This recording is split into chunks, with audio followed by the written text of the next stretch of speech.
Hi there, I'm Jamie Dunbar, and welcome back to the Dunbar Dog Diaries, The Puppy Next Door. This is Week 3, Video 4. In our last training session, I took Daisy out and about for some little field trips to get her used to the sights and sounds of the world outside. In this video, I'm going to do some more training with her in the studio with a few of those novel objects I brought out earlier, but not so many that it's impossible to walk around. However, before we jump into the video, I just wanted to say that if you are enjoying this series and want to learn more about dog training and behavior, make sure to check out our self-guided dog training courses at dunbaracademy.com. We have hundreds of hours of dog training videos, lectures, and seminars, as well as worksheets and ebooks, all of which can be purchased individually, or you can get access to all of it as part of our $20 Top Dog Academy subscription. Alternatively, if you're interested in real-time, live online puppy classes with some of the best puppy training instructors in the world, check out our sister site, SeriousPup.com. Our small, live online classes will teach you all the essential skills you need to raise and train your puppy or adult dog, and the best part is you will have access to a real live instructor who will coach and guide you through any issues you might have and answer all of your dog training questions. It's easily one of the best ways to get the support you need to raise a puppy, all without leaving the comfort of your own home. If you're interested in either of these, we'll provide links to both in the description down below. Okay, with that out of the way, let's jump into the video. Daisy, are you ready to come out? Come on, let's do some training. Come on. All right, let's start simple with a little hand targeting. Daisy, touch. Yeah, there you go. Good girl. What about over here, Daisy? Daisy, touch. Yeah. Okay. Should we do some moving around the room? Daisy, do you remember this guy? Oh. Ooh. So let's see. Will you follow through this room full of interesting items? Oh, you got it. You got it. Good job. Tug, tug, tug, tug, tug. Tug, tug, tug, tug, tug. And thank you. Good girl. All right. Over here. Do-do-do. Oh, yeah. It's kind of interesting stuff. Yeah. What's going on? What's going on with all this stuff? Oh, you can go this way if you want. Yeah. Oh. Ooh. Do-do-do. Oh. What about over here? Over there. Oh. Wow. Oh, good girl. Yes. Tug, tug, tug, tug, tug. Tug, tug, tug, tug, tug. Tug, tug, tug. And thank you. All right. Yeah, let's come back here. Yeah, will you follow me over here? It's kind of dark. Let's come over here. Yeah. Over here. Good girl. Good girl. And, oh, grab it. Yeah. Tug, tug, tug. Tug, tug, tug. And thank you. Thank you. Good. Thank you. Good girl. Thank you. All right. Put that away for a second. Here we go. Oh, you want that? Easy. On your bed. Good girl. Here's another one. Oh, on your bed. Look. Daisy, come here. Oh, in your crate. Yeah, good job. Daisy. Oh, Daisy, come here. Daisy, on your bed.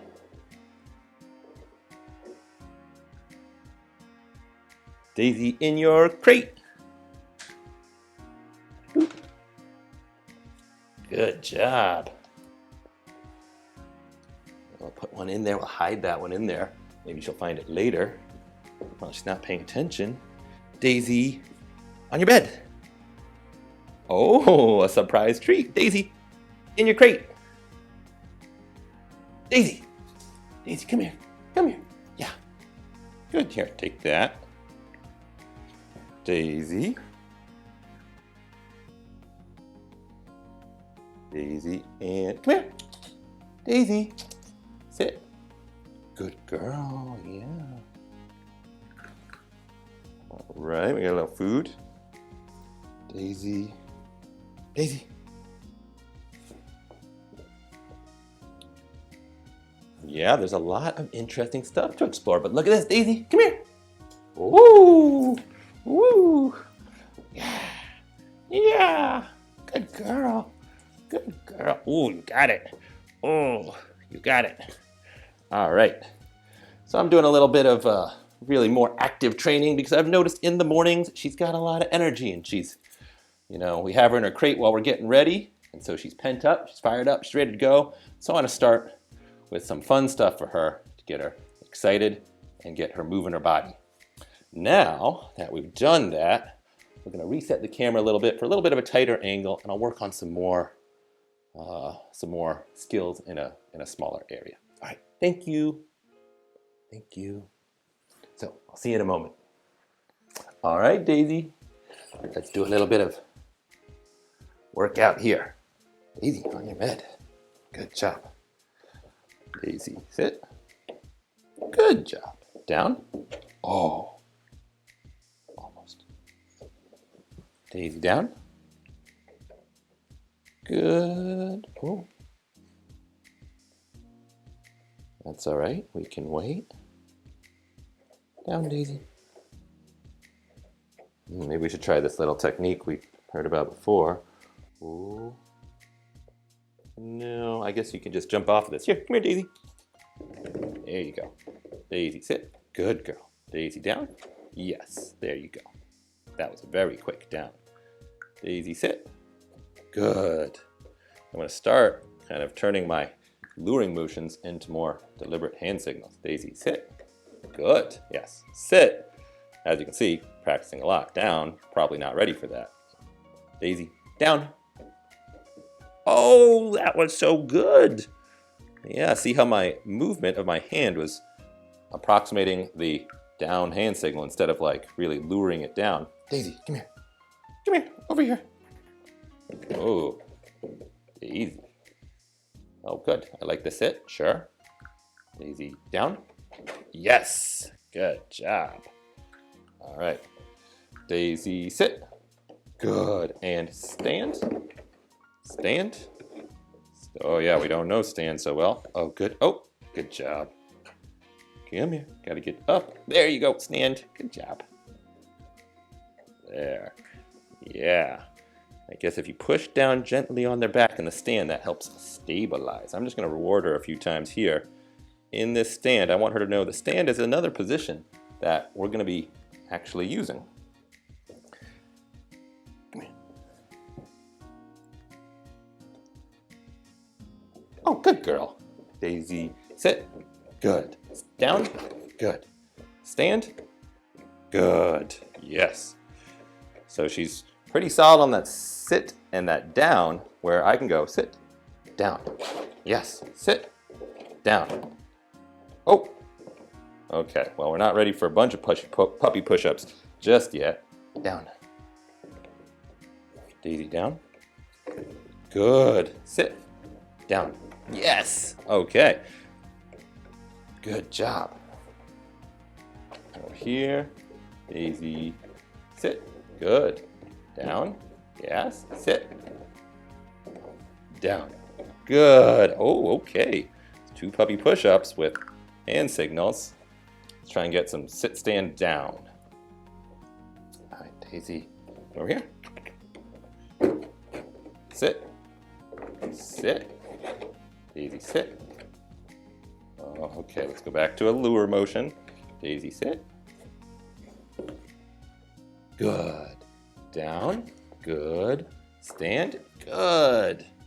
All right, let's mix it up a little. So, I'm going to try teaching some off. Here, Daisy, look at this. Off. Off. I'm just going to wait till she stops touching my hand, even for a second, and say off. Off. Good girl. There you go. She might think it means sit because she sat there, but off. Off. Good girl. Take it. Ooh, so just a half a second. Even if she takes her nose and her paws off me for a second. Daisy, off. Good girl. Oh, you're getting the hang of this. All right, I think we can stretch it a little bit. Let's go for a 2 seconds. Daisy, off. Good girl, 1. Good girl, 2. Good girl. Are you getting the hang of that? You missed it. Went over there. Yeah. Try that again. Come on up. Come on up. There you go. Daisy, off. Good girl, 1. Good girl, 2. Good girl, 3. Take it. Oh, the timing there was a little tricky. She started going for it just as I said take it. Maybe shouldn't have given it to her there. Over here, Daisy. And off. Good girl, 1. Good girl, 2. Good girl, 3. Take it. So I'm curious. Girl, Daisy, you can take it. And there you go. I'm curious to hear from our experts what they think about when you say off and your puppy stops even paying any attention. Let's try this off business with a chew toy. For that, let's come over here. We'll move this aside in a moment. Come here, Daisy. Ooh, yeah, you get the chew toy. You get the chew toy. So off and take it with food is a really good skill, but off and take it with a chew toy is also a tug toy is also very important. All right, Daisy. Thank you. Thank you. So thank you means release it. Good girl. Now, Daisy, off. Good girl, take it. Yes. Ooh, so you know off can apply to a tug toy or a piece of food in a hand. That's going to be so useful. And thank you. Thank you. Good girl. Good girl. Easy. Down. Down. Down.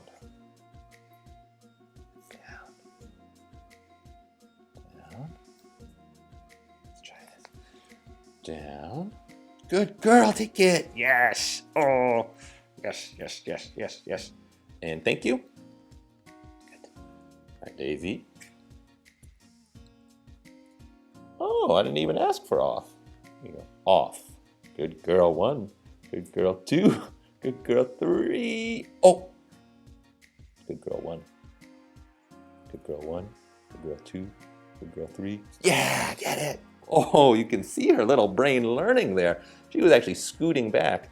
And she might be thinking that off kind of means sit and don't touch it, which that doesn't seem like the worst thing in the world for her to think. But it really just means don't touch it. So, you know, if she's standing or lying down, it still qualifies for me. Thank you. Thank you.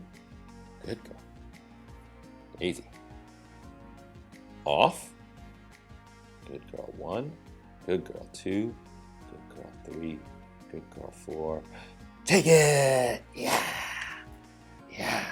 So wow, she's really getting the hang of this very quickly. That's very exciting because, you know, she's got a lot of energy. She loves to tug, and she's starting to tug on pant legs and shoelaces. And so the sooner she learns off, the sooner we can kind of use that skill to redirect her away from the things we don't want her to tug on. And thank you. Thank you. Good girl. Daisy, off. Good girl. Off. Good girl. Oh. Daisy, off. Good girl. Off. Good girl. Take it! Yeah. So there I was starting to slowly open up my hands to let her know that, you know, even if the tug toy isn't all balled up, off still means off. Because initially, by balling up the tug toy, that's kind of like a hand signal showing her off. And dogs are so good at learning hand signals, and they're not nearly as good at learning verbal cues or spoken words, but they're very convenient for us humans to use, so we want to teach them. Thank you. Thank you. Good girl. Daisy. Off. Good dog, 1. Good dog, 2. Good dog, 3. Good dog, 4. Good dog, 5. And take it. Wow. So this off is also just turning into a sit stay. I don't know if you've noticed that, but she's just sitting there quietly waiting to play tug. And that's exactly what we want. We want her to be able to have lots of fun with us, but also follow rules. And so we integrate the training with the play. You know, the off is a part of the tug game. Thank you. girl. Off. Thank you. Thank you. Good girl. I'll put this away for a second. Okay, so we're going to stop there even though I kept working with her. I know that it's best to keep the training sessions short, but I kind of wanted to see what would happen if I pushed her a little further. We'll show you the rest of this training session in the next video, but for now, we wanted to get some feedback from Kelly about this first part. So, let's hear what Kelly has to say. Hi, Kelly. Good to see you. How you doing? Hello, Jamie. I'm good. How are you? I kind of see you. I see you've got a new accessory. I like it a lot. Yes, today is Pirate Day. Yeah, it'll be Pirate Day for us. So we just watched a video of a little training session with Daisy. I tried to scale back the number of distractions in the room and have a more manageable number, A but little bit. a few. So what'd you think? It was good. The room looked great. That's kind of perfect. I like how you lured her around through things with her toy, one of her favorite things. When you're using something that is their favorite thing, whether it's a favorite food reward or a favorite toy, just be careful that you're not masking some other actual fears. You know, like you did fine, but it's just something people should be aware of. Like, let's say you love pizza more than anything else in the world. Well, you might be willing to tolerate or not even notice something that might normally like stress you out a little bit because you're focusing on the pizza. You know, you might not notice that there's a scary spider, you know, across the room because you're looking at the pizza. Whereas that's not acclimation. You know, that's they have to be, things have to be noticed. Or you might not realize that the pizza is or the spider's coming closer to the pizza, and all of a sudden there's a spider way too close to you or next to your pizza. You're like, whoa, you know, it can have the opposite effect. So, but you did fine. I mean, it's definitely something you want to do. Use their toys and food or whatever they love to help them get over some environmental challenges. And you can see that square, cube thing, whatever that was. She was cautious about it, not appropriately so, something new and different in the environment, but it just goes to show how, like, okay, yeah, like they do need to learn about, you know, things that are there. She did understand, even though that was such an open cube, she understood that she was going into it and under something, and that was kind of interesting to see. So yeah, something to make note of. Just keep working on environmental stuff. I loved the puppy on the skateboard. That was pretty cute. Modeling maybe her future trick career. I don't know. You planting a seed of aspiration? Could be. You know, we'll see. I don't want to make any commitments. So that was great.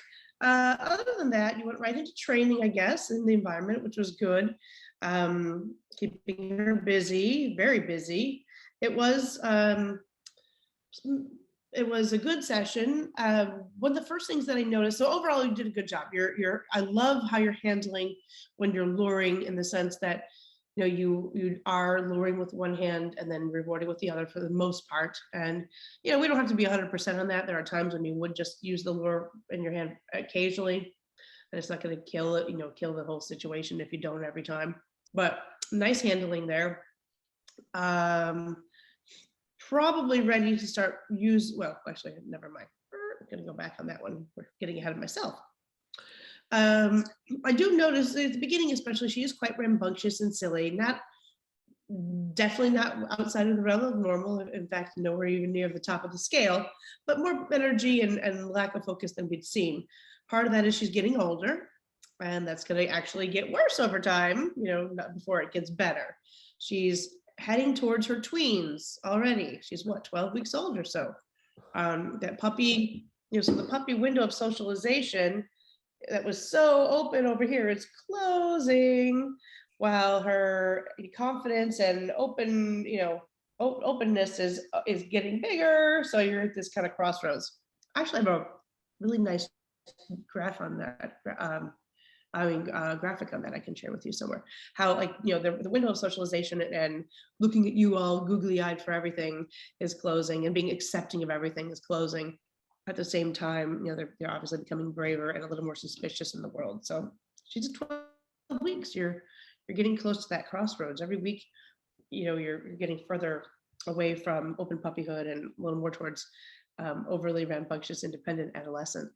So part of that is just that, she's more active. She's not a baby anymore. She's not an infant that slowly rambles around. She's a kid playing actively at the park. So keeping her attention will be harder. What I noticed is you say her name a lot without consequence, or not good enough consequence, or fast enough consequence. There's a lot of Daisy, Daisy, Daisy. It's a very human thing to do. It's a very common thing to do. Her name should be treated like gold. It's precious. Or not even gold, something more than gold. It's precious. Don't waste it. You don't want it to be you want it don't want her to tune you in one ear and not the other. Right. I like having nicknames for my dogs because we certainly, as humans, some of us anyway, me for sure, like to talk a lot. I'm a verbal kind of person, and I might talk to the dogs even when no one is present and there is no video camera, just because it's for my own amusement. But I do know that they're not registering most of it, and it's for me. Or if I'm narrating to people like you were today, you might be talking more, and most of it she doesn't have to listen to or attend to. It means nothing to her.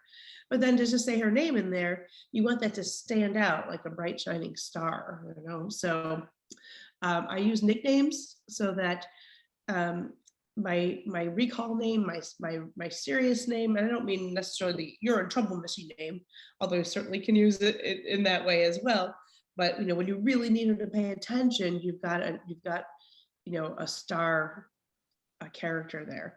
So nicknames come anyway, but like I will call, let's see, for instance, Arabella becomes Monkey. It just comes naturally. Hey, Monkey, come here.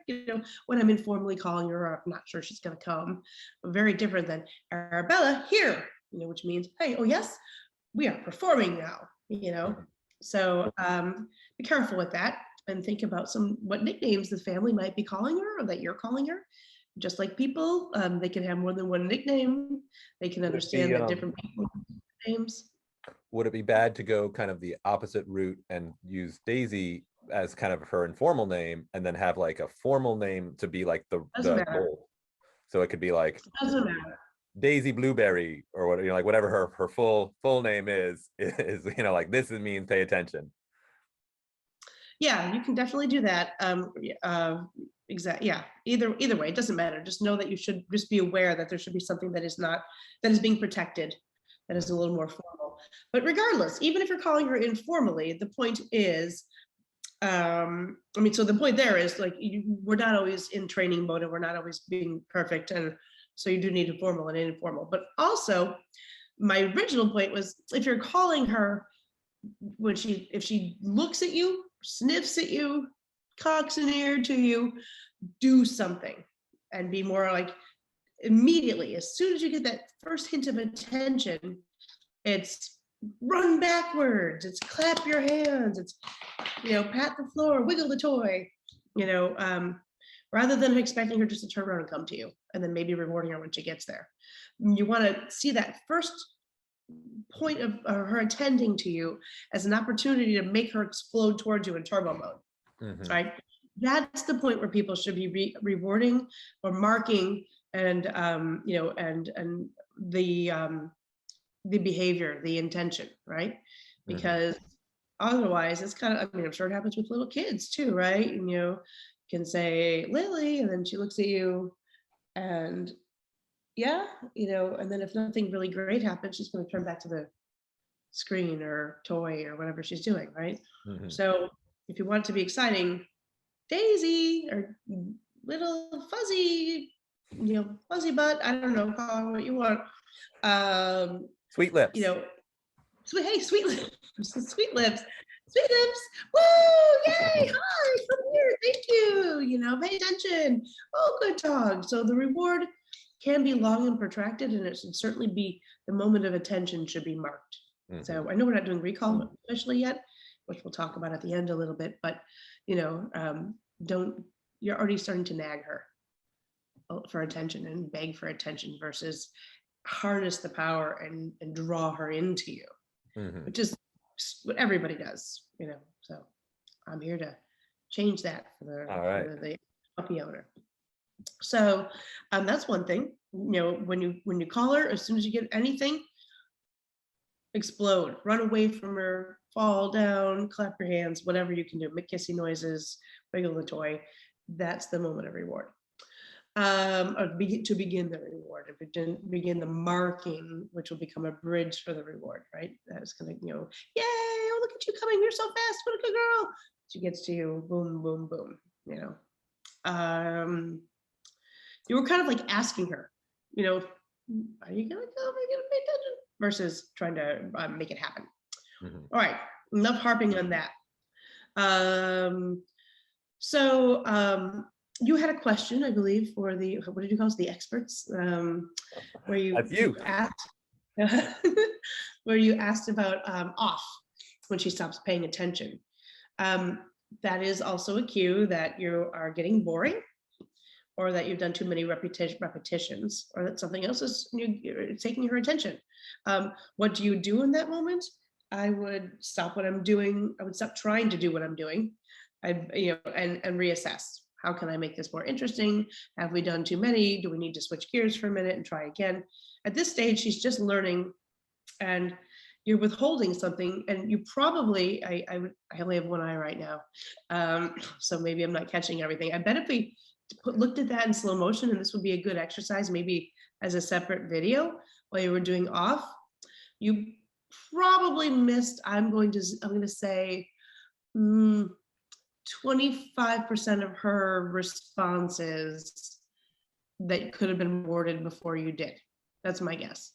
Mhm. Is that she did something that she thought was off, or off-like, or an attempt to get you to work, and nothing happened. So eventually she's like, well, this doesn't pay off. This doesn't work. I don't understand what's happening here. So my guess is she did flick her eyes up at you, or jerk her head back a little bit, or something. Yeah. And I'm going to watch that in slow motion and see and that the rate of reinforcement wasn't high enough. Yeah, I mean, rewatching it myself, I feel like I realized it seemed like she took to it very quick. Like, it seemed like she got the idea very quickly. And yeah, I was wondering if you'd done it before. I was like, is this a ringer? I don't think that we had done it before, but it seemed like we must have, or maybe the neighbors had done it, or I don't know. You did a good job. Sometimes they take to it very quickly. Right, but so yeah, I think because she took to it quickly, I probably escalated and started asking for more faster than I probably should have. Where I probably should have really solidified some of those quick offs instead of asking for multiple seconds. Yeah, exactly. And there'll be another point to go along with that in a minute. And also, again, just looking for different, a lot of puppies, we didn't, because either she's done this before or because she's a genius, we're not exactly sure right now, or both. We didn't really get to see the moment of struggle that most puppies will have, and the little tiny increments and successive approximations that most puppies will do before they full on back off and stop. Usually if you have something in your hand, sorry, the screen is backwards. So this is your hand, and the puppy's mouth is, oh, I'm going to try to get it. I'm going to try to get it. I'm going to try to get it. And then maybe they get frustrated with that. And they go, oh, and they look at you. Yes, that's when you open your hand, or it's, I'm going to get it, or they take a breath. Yes, that's when you do it. The door squeaks and they accidentally look away. Yes, it doesn't even have to be intentional at first. You wait till the mugging stops, or you might get just the slightest less mugging, and then an eye flick up at you.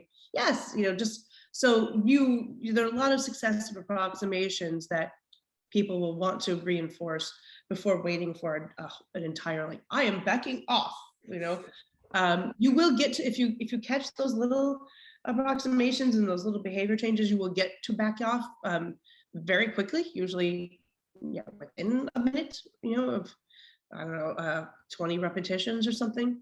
But it usually doesn't look quite that perfect.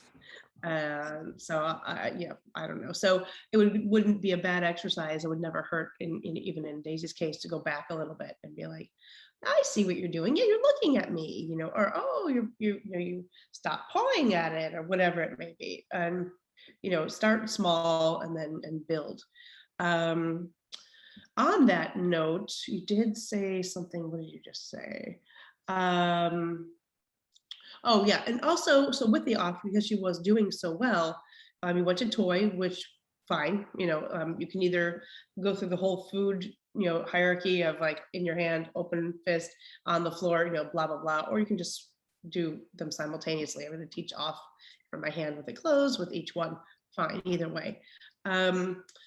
Be careful about, and it was impressive. She did that just fine, and that isn't always an easy transition, especially with someone who likes a toy so much. She did really well with that, but you did have to bunch it all up, which was a great tip. You don't want it dangling where she can get it, obviously. So once again, carcass wins, right? Because you can crunch that thing up and shove it in a ball. You be careful about always increasing the difficulty. You want to ping pong back and forth. So we do 1 second, and then, yeah, sure, we're going to try for 2, and then we're going to go back to 1. And now we finally have counted up till we got to 4 seconds, going to go back to 1 second. Now we're going to vary it. So it's not always a more difficult scale. That's predictable. It's boring. It's, it's kind of punishing. It just gets harder. She gets better.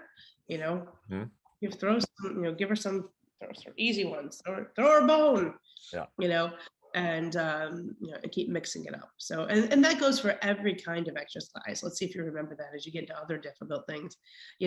Maybe she can do the whole sit down stand sequence, and you can reward her at the end for all 6 positions, but sometimes reward for 1 position, sometimes for 3, and make sure, just mix it up. So, and because learning isn't going to be just a straight line anyway. You're going to have this, it's going to look like this, I can't stay in the screen here. I get what you're saying, though. I'm so confused by this backwards thing. So learning is going to go up and down. It's not going to go just straight up. So you should also be doing that with your stuff. Scooting backwards was just her trying something different. As you started with holding, they don't always just perfectly stand still and do it again. They're going to see why you're withholding, and that might bring more behavior instead of less behavior. Sometimes that'll make a dog come back and paw at you or hit you, or and say, hey, or bark. They'll be like, what is going on? It usually works after 3 seconds. It's not working. And so she was thinking, I can move away. I'm supposed to move away. What if I move more away? Just, experimenting there. Often you'll get free eye contact. Often you'll get that free sit stay that you got, which is great. And you're absolutely right. Like, great, no harm done there.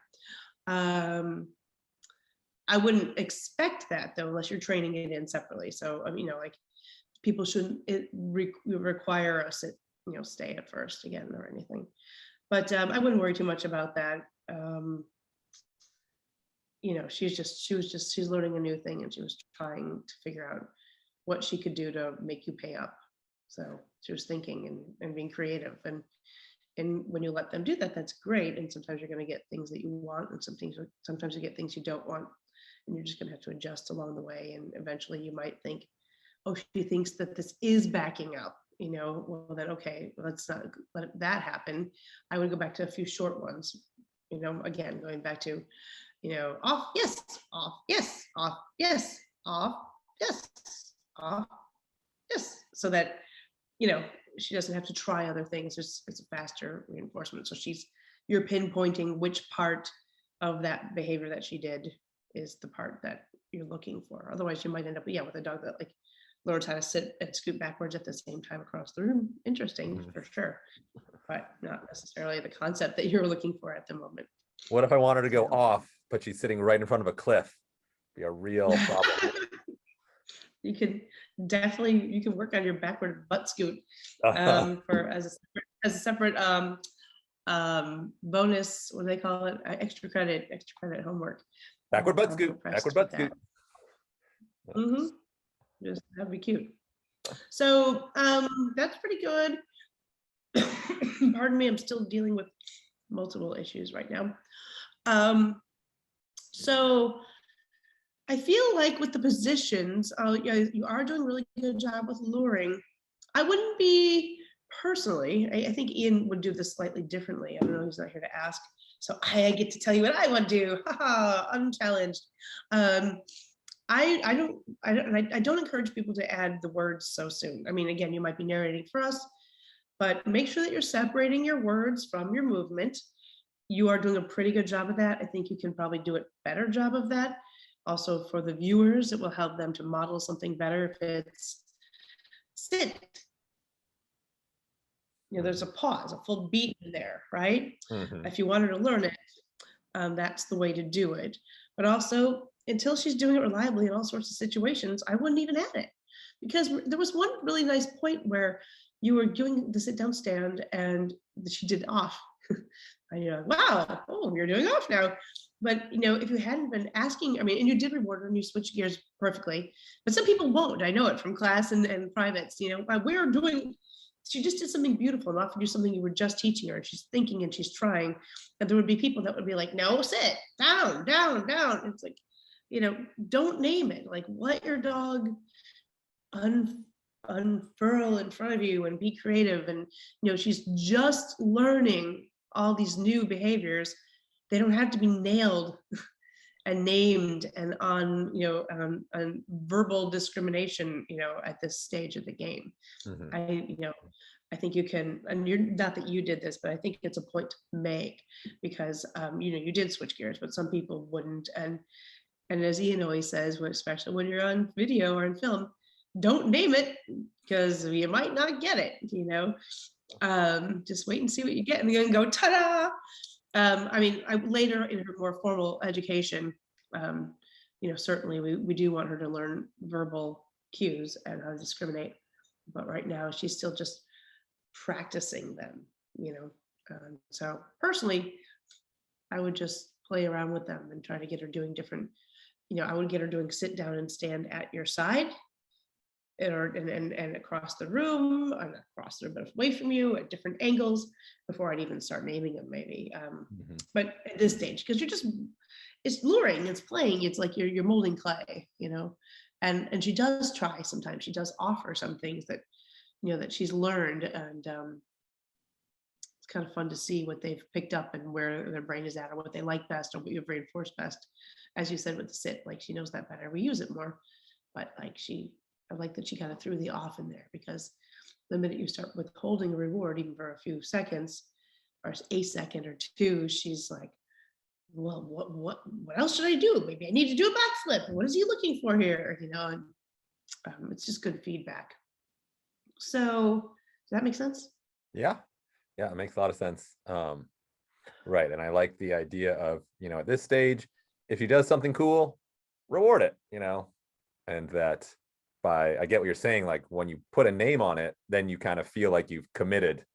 And if they do something cool that's different, maybe it's harder to reward that. So yeah, it makes a lot of sense. They don't do it for a long time, you made this, if you're saying sit, and having to continue to re-lure it or re-cue it, you're not putting anything on the name. And the thing is, people really do think that they are. We are verbal creatures. We learn concepts.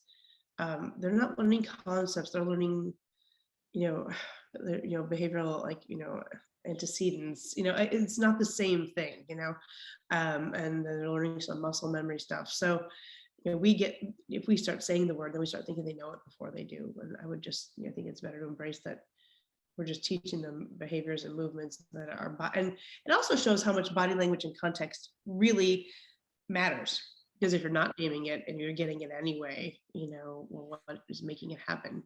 This is where people might realize it actually is the other things that are making it happen. And it's pretty difficult to teach verbal discrimination compared to all the other things that you're doing. So I kind of like to separate that out.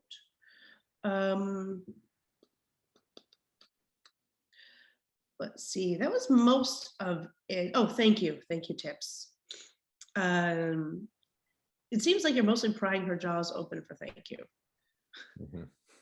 It's working for her. Wouldn't work necessarily if she were a pit bull or a Malinois, where they're just like, or a terrier, hold on to it. She's still pretty young, but I don't want her to think that, I don't want everyone to think that that's the way to go. It's one way, especially little babies kind of unhook their jaw. You're doing it very elegantly and effortlessly, and it's not really harming anything. but it could be if people were doing it differently than you, if they see that getting something out of their mouth is what they take away from that versus how you're doing it. It can become, they already have it. It's very easy for dogs to get funny with hands, and we don't want that to be a thing. And if you're always taking something away from her and reaching for her mouth, that can become bad. Also, I mean, thank God you're giving her a treat afterwards, but I'd like to see more of her going and learning to let go of things.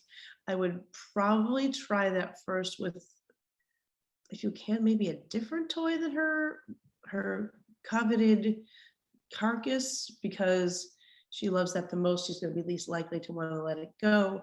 But also, it's so easy to grab and hold on to and not let go. Something like an actual retrieving dumbbell or a little stick, or even like a bully stick would actually be easier for some dogs. But even though it's an edible item, you have to exchange something of equal or preferably better value when you're doing this. And then we're going to start teaching the more formal thank you or off. So maybe we start that another day with like some low end chew toys, something that you might not even actually give her, like a small puppy rawhide, which is not as high value as like a bully stick. I'm not recommending the puppy eat the rawhide, but it's something that is probably they'll want to sink their teeth into that and be attracted to, that isn't so high value or grabbable that they won't let go. We often in class would start with like a pig ear or a bully stick, but that's with a professional on site. So you might want to start with something a little less exciting, or a rubber toy that she likes that is, again, something cylindrical, because you can, do that too, and work on off and or thank you as a separate exercise first. For most dogs, letting go of food is going to be harder than letting go of a toy. Well, not most dogs, for a lot of dogs. But then if you have retrievers or dogs that love to tug, like Daisy does, you might find that letting her, or dogs that are meant to bite, like shepherds and stuff, you might find that you just want to hold the thing, and that's more desirable than a food item. So it depends. So maybe I'll try and like interest her in a low grade chew toy or stick thing that's not a food thing, and try and like get her excited about it, get her to take it, and then offer her the food for the thank you, and try and just hold the other end. The first step would be you have half of it, she has half of it. I mean, I kind of like the idea of like a little rawhide chew that you're not going to necessarily let her have, because just as your starter point, like a little skinny twist or something, and then you're going to offer her something better, whether it's freeze-dried liver or some real chicken, or some tiny tidbits of something delicious. Right. So that it becomes a game of win-win. I say thank you or off, and you give me the thing, you get something better, and then I'm going to give that thing back to you. Win-win. Now, in life, you're not always going to give the thing back. But this is one of the reasons we put in lots of repetitions where you do, because there will be times for sure where she grabs something where you just say off, and it's dangerous and she can't have it, or you just don't want her to. And I would still reward those moments with something better, but it doesn't mean they're going to always give it back. So if your puppy actively lets go of your sock or a chicken bone or a grape that falls on the floor that they shouldn't have, or God forbid anything nasty at the park, you do want to heavily reward that. And in a pinch, you get into a situation where they have something and they're not letting go, and either you haven't trained this yet, or it's above their ability to let go because it's so high value. You got to find a high value handful of something and toss that on the ground. So they spit out what they have and start eating a whole handful of whatever, and then you can go quietly remove the item and get control of the situation. Yeah, this definitely seems like it would be one of those cases where it's worth using those higher value food treats like enhanced kibble or cheese or something to really say, yeah, letting go is fantastic. You never know what amazing things you're going to get if you release an object. Absolutely. And I think having like that should be a video in and of itself, basically doing training and teaching off and thank you and all that. Is there a hand signal that you use for thank you? No, not really. In the meantime, what I would do is instead of, I would have your enhanced kibble at the very least, and say, when you're playing tug with her, because you use the toy a lot for a reward, which is great with her, and she's not necessarily yet ready to let things like that go. I would say, thank you, treat right on the nose, smelly, smelly, smelly treat on the nose. And then, take it, reward. But you may have to go for something high value for that versus thank you. And it's kind of like, and then reward here. So kind of functionally, treat on the nose is kind of like a hand signal, or that's the body language, the context that's going to teach them. Yeah, but could backfire. I don't want to like teach people to point at people at their dog's face when they have something valuable, because that can be dangerous.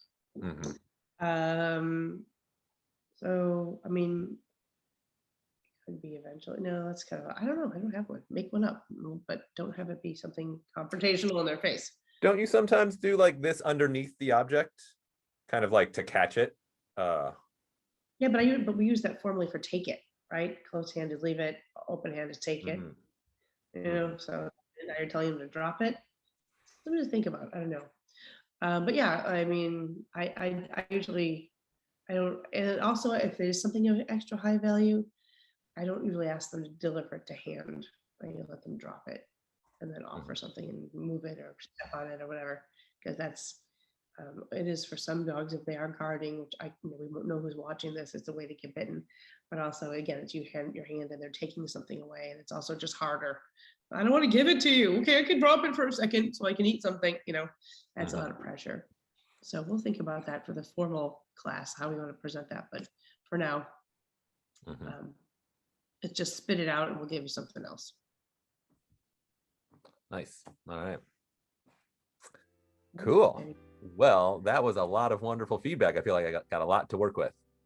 Yeah, I mean, so many times your videos are almost perfect, so I don't have that much to say. But today, there's just a lot of meat in there, so we had a lot to discuss. It was good. Great training.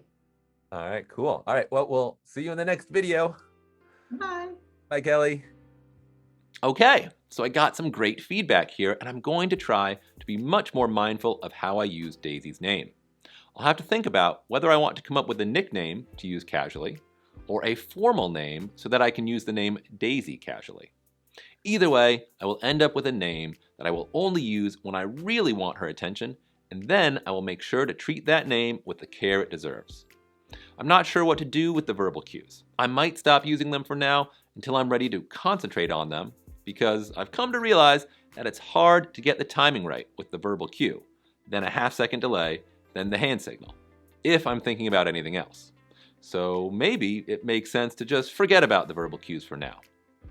I definitely want to work on her, thank you, getting her to release objects happily without me prying her mouth open.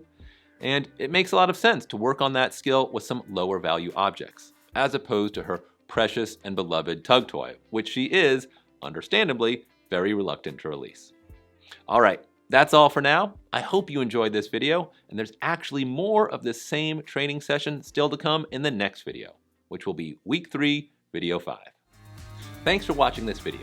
If you'd like to learn more about dog training and behavior, make sure you visit dunbaracademy.com to check out our selection of courses, many of which are completely free. If you'd rather watch more of our videos here on YouTube, just click the links to the right, and if you want to follow us on social media, everything you need is directly below. As always, please make sure to like, comment, subscribe, and don't forget to click the bell for notifications.